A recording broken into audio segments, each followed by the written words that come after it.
آپ کی اپنی سمیرہ عزیز سعودی میڈیا سے، اور میں چیئرپرسن ہوں سمیرہ عزیز گروپ آف کمپنیز کی۔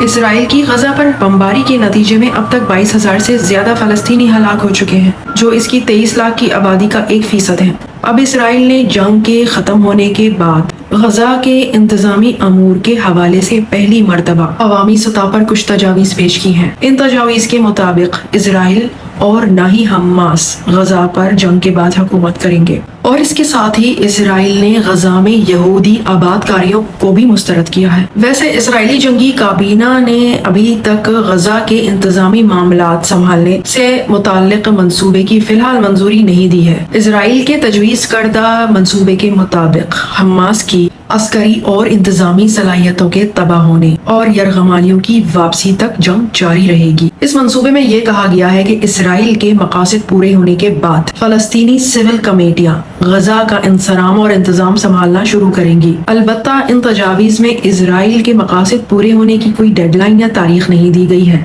بلکہ اس منصوبے میں کوئی بھی ڈیٹیلز دیے بغیر صرف یہ کہا گیا ہے کہ جنگ کے بعد حماس غزہ پر حکومت نہیں کرے گی اور نہ ہی اسرائیل جنگ کے بعد غزہ پہ حکومت کرے گا۔ فلسطینی ادارے غزہ کے اس شرط کے ساتھ انچارج بنیں گے کہ ریاست اسرائیل کے خلاف کسی بھی قسم کی جارحانہ کارروائیاں نہیں کی جائیں گی اور نہ ہی کسی قسم کی کوئی بھی دھمکیاں دی جائیں گی۔ انٹرنیشنل لیول پر جنگ بندی کے مطالبات مسترد کرنے اور غزہ میں عسکری آپریشن جاری رکھنے کے اصرار کے بعد محصور فلسطینی سرزمین کے مستقبل سے متعلق کئی سوالات پیدا ہوئے ہیں، اور خاص طور پر سب سے بڑا سوال تو یہی رہا ہے کہ جنگ ختم ہونے کے بعد غزہ کا کنٹرول کون سنبھالے گا۔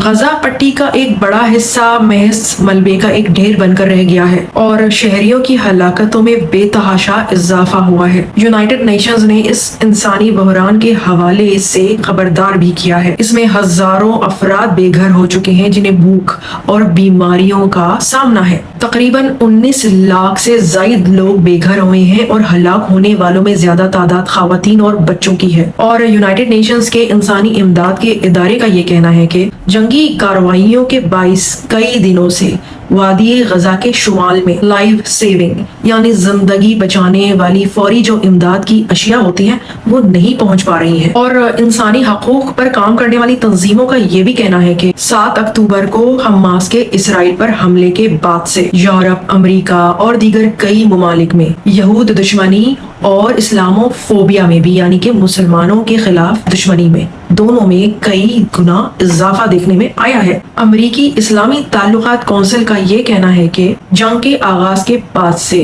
امریکہ میں 2 ماہ کے دوران اسلامو فوبیا سمیت فلسطینیوں اور عربوں کے خلاف تعصب میں 172% اضافہ ہوا ہے۔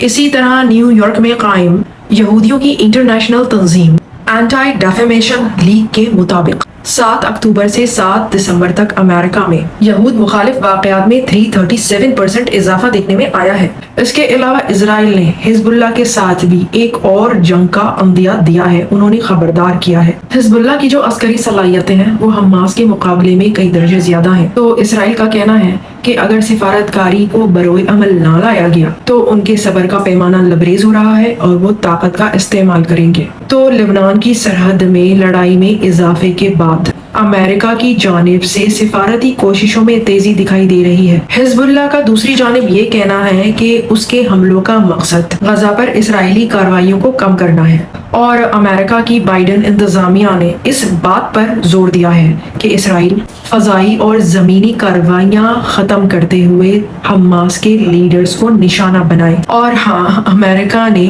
حماس کی مدد کرنے والی 5 افراد یا اس گروپ کے مالیاتی نظام میں رکاوٹ کا باعث بننے والی کسی بھی چیز کے بارے میں معلومات فراہم کرنے پر $1 کروڑ تک انعام دینے کا اعلان کیا ہے۔ جن 5 افراد کی معلومات دینے پر انعام رکھا گیا ہے ان میں عبد الباسط حمزہ الحسن الخیر، احمد سدو جہلی، عامر کمال الشریف الشاوا، ولید محمد مصطفیٰ جد اللہ اور محمد احمد عبد الدائم نصر اللہ شامل ہیں۔ ان افراد کو امریکہ نے اس سے قبل عالمی دہشت گردوں کی فہرست میں شامل کیا تھا۔ فرینڈز، مسئلہ فلسطین کا حل 2 سلطنتوں کے پرامن قیام میں ہی ہے۔ میں پھر آؤں گی، پھر ملوں گی کسی نئی اچھی سی ویڈیو کے ساتھ۔